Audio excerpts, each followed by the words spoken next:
Today we will learn from the book, Dare to Lead book summary, Brave Work, Tough Conversations, Whole Hearts, written by Brené Brown, published by Bookish Treasures. Close your eyes and think about the quintessence of daring and bravery. Who or what do you picture? Dare to Lead is a counter-narrative about modern workplace culture that offers vulnerability, trust, values, and resilience as the most crucial leadership qualities. Daring to Lead is about being brave enough to embrace leadership that exposes fear and uncertainty. Author Brené Brown has become the doyenne of imperfection, shame, and vulnerability, and her insightful wisdom has inspired millions of people. She's a professor, public speaker, researcher, and best-selling author who challenges us to see the world and ourselves in new ways. We'll briefly look at Brown's critique of contemporary leadership styles and why bravery needs to be reframed. Furthermore, we'll examine how to be better leaders, how to foster healthier work cultures, and how to be brave and vulnerable. By providing courage-building skills, we're shown alternative and more gentle ways to show true bravery. And mastering bravery is the cornerstone of promoting creativity and innovation. Toxic work culture. How do you feel when you make a mistake at work? For many of us, failure is something that we avoid at all costs because we think it paints us as incompetent. So, when we do something wrong at work, we tend to make a move towards self-protection. Dan Coyle talks about group dynamics and chemistry in the Culture Code and invites us to reflect on our own workplace culture. He shows how groups can either thrive or fail by analyzing safety and security, sharing, and story. A positive work environment is one where people feel safe, can be vulnerable, and make mistakes, and have a shared vision. Unfortunately, the dominant culture that we've come to accept is based around the shame of failure, and this leads to very poor decision-making and performance. When it comes to leadership, this can manifest itself as the need to appear dominant and not admit to failure, or to avoid hurting people's feelings by holding back criticism. The knee-jerk reaction to failure is often passing the buck or shifting blame. We feel that if we draw attention to someone else's negligence, we can deflect and decoy. We might also avoid owning up to it or having difficult conversations, which means that there's no motivation to find workable solutions. Or, for those of us who want everything to be perfect, we may avoid taking risks because we're terrified of failure. None of these behaviors are proactive, and they create a toxic work culture where people walk on eggshells and feel like imposters of their jobs. To change unhealthy or problematic leadership, you need to adopt the core values of bravery and illustrate that being brave means being honest and completely vulnerable. True courage isn't combative or aggressive, it's empathetic. Vulnerability is a superpower. Being courageous and brave is all about showing vulnerability. We're so misguided about leadership, and Brown's advice is to take the opposite view of the narrative we've been given about traditional leadership. She asserts that a true leader is the first person who owns up to vulnerability. Brown's research has shown that being brave and courageous can't happen without feeling vulnerable. Through interviewing thousands of research participants about leadership, all of them admitted to feeling vulnerable while performing an act of courage. Being vulnerable means that we open ourselves up to other people's scrutiny, or we feel as if we were putting ourselves at risk. So acting out of bravery means that we were always going to feel vulnerable because we're risking something, be it our safety or reputation. So you can't have courage without vulnerability. So how do we go about dealing with anxieties and fears around vulnerability? The first thing we need to do is stop thinking that vulnerability is a weakness. It's quite the opposite. Weakness is, in fact, ignoring your feelings and vulnerabilities. Secondly, vulnerability and trust are a series of negotiations rather than an existing agreement. You don't have to trust someone entirely to be vulnerable, and being vulnerable doesn't immediately gain trust. Trust and vulnerability are exchanges that we make, and building trust and exposing vulnerability are processes that happen over time. Finally, vulnerability doesn't mean you have to disclose all of this. Trade polite conversations for honest conversations. Having tough conversations is part of being a good leader.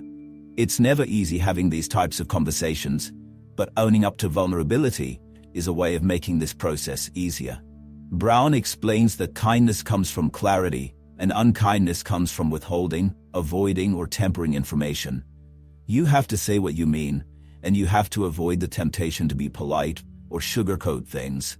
Being honest doesn't mean being cruel or unkind, but it does mean being critical and offering clear areas where improvement is needed. It's unfair to hold people accountable when they don't know what areas they're struggling with. Another problem is that we often identify easy emotions as the ones we were struggling with. We could claim to be tired or stressed, which are often used as catch-all feelings that encompass a range of emotions. Understanding how the people around you are feeling is imperative too. Being able to respond appropriately and implement policies and changes that will help with overall well-being. Dealing with the ego, stifling emotions and vulnerability doesn't foster a healthy work environment because it encourages the ego to step in. When we're operating in defensive environments, there's a huge temptation to strive to protect our egos. How often have you avoided trying something because you were afraid that you'll make a fool of yourself, not be good enough, or not live up to your expectations? Brown argues that our egos often influence us and make us nervous and anxious about our performance. Our search for perfection often prevents us from trying because we're too scared of failing or making mistakes. Leaders should foster a work culture where employees aren't afraid to try and fail. There are 3 ways to do this. The first is to avoid rewarding any kind of defensive behavior. From a young age, we were often praised for not making mistakes, and we were taught to avoid failure at all costs. We often see people getting rewarded for so-called perfection, but this isn't healthy because no one learns from doing well all the time. What's more, we often jump towards criticism without offering solutions or ideas. It's crucial to view criticism and solutions as acts that happen simultaneously. Secondly, when people are acting defensively, it's essential to call them out on this behavior. Having open communication is one of the most imperative things for being a good leader, and we must be brave enough to stand up to defensive actions. Making suggestions for improvements and providing honest feedback is part and parcel of being a good leader. Finally, when dealing with ego, remember to recognize team members and employees who are making improvements. When other employees exhibit brave and vulnerable behavior, it should be pointed out as an excellent example to follow. There's no shame in shame. Shame is a genuine and compelling human emotion. Shame often comes with feelings of anxiety, guilt, and worthlessness. When we feel like we haven't achieved our goals or lived up to expectations, we often look at our self-worth and feel that we were not good enough. Brown takes a different approach to shame and argues that there are more healthy ways of dealing with it. Ways to deal with shame in healthy and progressive ways is to be open about it. Again, the key word is empathy. When we show support and empathize with those experiencing shame, we can move past these feelings and use them as a growth experience. For Brown, being a courageous and effective leader is about harnessing the power of empathy. We all have bad days at work. There are some days that we wish we could forget. Maybe it's a botched presentation, an awkward meeting, or a big mistake. A good leader won't ignore these experiences. They will make a connection and display empathy. Employees need to know leadership has their backs, and empathy is a way to encourage and give feedback and support. What are your values? Dealing with vulnerability takes practice and persistence. Another skill of daring to lead is identifying and honing in on core values so that you can be more resilient. What are the things you'd put on your list of values? No doubt you were thinking of quite an extensive list of things that you value. It's easy to rattle off values. The tricky thing is narrowing them down to a few core values. Having a solid sense of values is essential because when things get tough, they force us to focus on what really matters. We often pick the easy route when faced with adversity, so having a clear sense of values allows us to focus on those. While it's a good idea to start with a list of values, the next step is to critically evaluate each of these and pick which two are the driving force. This takes some patience and discipline, but it's worth it. because a clear sense of values also allows us to communicate with others a lot more effectively. If company values are honesty and well-being, these could translate into open communication, critical feedback, and allowing employees to leave work at the workplace and avoid working overtime. Understanding core values allows everyone to self-evaluate and consider whether our actions align with what's important to an organization. Trust and connection. How trustworthy are you? Most of us consider ourselves to be trustworthy. However, in trust, there's always a weak link.